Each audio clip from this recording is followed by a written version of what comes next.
ubundi abazungu turabeme ariko ntiwakora iki kintu bareba ukuntu bakora nibura kinini umuntu azajyanwa atiriwe ajya muri dushe akaba aroza ndebera naraye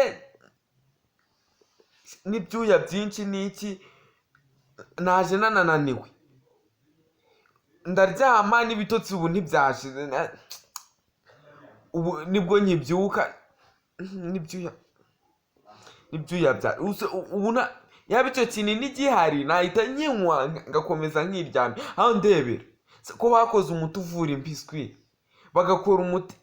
na bya ceka imana njya niki cyananiranye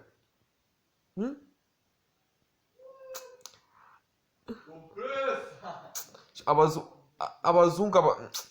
nukuri ndebera nyine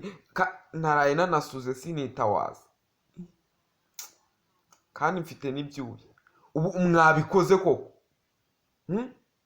nukuri mutuvuganire pe ibi si ibintu